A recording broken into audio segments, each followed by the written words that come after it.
নমস্কার, শ্রীকৃষ্ণ পদাবলী চ্যানেলের পক্ষ থেকে আপনাদের সকলকে জানাই স্বাগত। আজ আমাদের পরিবেশনের বিষয় কামদা একাদশীর মাহাত্ম্য। চৈত্র মাসের শুক্লপক্ষের কামদা একাদশী ব্রত মাহাত্ম্য বরাহ পুরাণে বর্ণিত হয়েছে। মহারাজ যুধিষ্ঠির বললেন, হে বাসুদেব, আপনি কৃপা করে আমার কাছে চৈত্র মাসের শুক্লপক্ষের একাদশীর মহিমা কীর্তন করুন।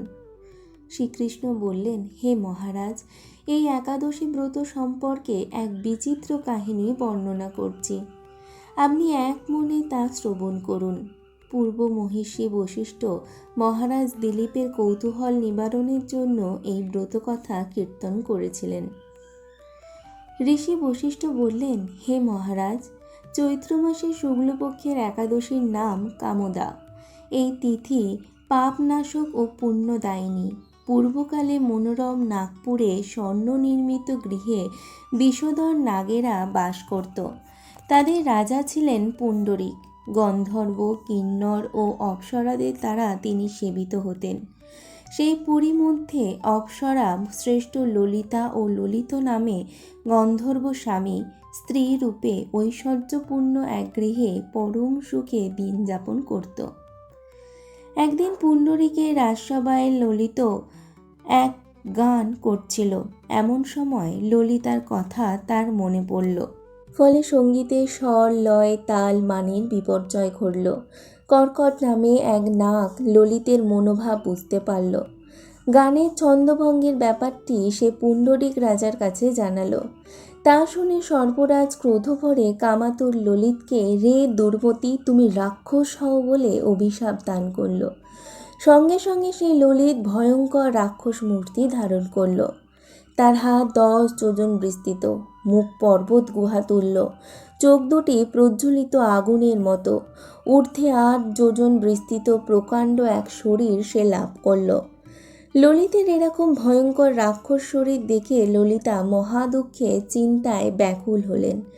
স্বেচ্ছাচারী রাক্ষস ললিত দুর্গম বনে ভ্রমণ করতে লাগল।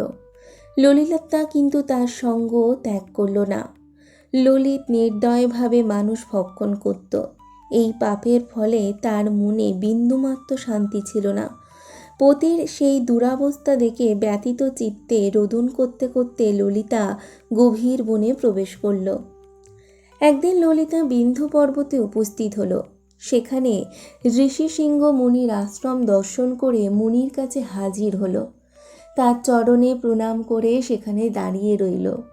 মুনিবর জিজ্ঞাসা করলেন, হে সুন্দরী, তুমি কে, কার কন্যা, কি কারণেই বা এই গভীর বনে এসেছ? তা সত্য করে বলো। তদুত্তরে ললিতা বলল, হে প্রভু, আমি বীরধন্যা গন্ধর্বের কন্যা। আমার নাম ললিতা। আমার পতির পিশাচত্ব দূর হয় এমন কোনো উপায় জানবার জন্য এখানে এসেছি। তখন ঋষি বললেন, চৈত্র মাসের শুক্লপক্ষের কামদা নামে যে একাদশী আছে, তুমি সেই ব্রত যথাবিধি পালন করো। এই ব্রতের পূর্ণ ফল তোমার স্বামীকে অর্পণ করলে তৎক্ষণাৎ তার সমস্ত পাপ বিনষ্ট হবে। বশিষ্ঠ ঋষি বললেন, হে মহারাজ দিলীপ, মুনির কথা শুনে ললিতা আনন্দ সহকারে কামদা একাদশী পালন করল। তারপর ব্রাহ্মণ ও বাসুদেবের সামনে পতির উদ্ধারের জন্য আমি যে কামদা একাদশীর ব্রত পালন করেছি তার সমস্ত ফল আমার পতির উদ্দেশ্যে অর্পণ করলাম। এই পুণ্যের প্রভাবে তার পিশাচত্ব দূর হোক। এই কথা উচ্চারণ মাত্রই ললিত শাপমুক্ত হয়ে দিব্য দেহ প্রাপ্ত হল। পুনরায় গন্ধর্ব দেহ লাভ করে ললিতার সাথে সে মিলিত হল। তারা বিমানে করে গন্ধর্ব লোকে গমন করল। হে মহারাজ দিলীপ, এই ব্রত যত্ন সহকারে সকলেরই পালন করা কর্তব্য। এই ব্রত ব্রহ্মহত্যা, পাপ বিনাশ এবং পিশাচত্ব মোচনকারী। এই ব্রত কথা শ্রদ্ধাপূর্বক পাঠ ও শ্রবণে বাজপেয় যজ্ঞের ফল লাভ হয়। আমাদের আজকের ভিডিওটি কেমন লাগলো অবশ্যই আমাদের কমেন্ট বক্সকে কমেন্ট করে জানাবেন। ভিডিওটি ভালো লাগলে অবশ্যই আমাদের চ্যানেলটিকে লাইক, শেয়ার, সাবস্ক্রাইব করে পেজটাকে ফলো করে রাখুন। জয় শ্রীকৃষ্ণ।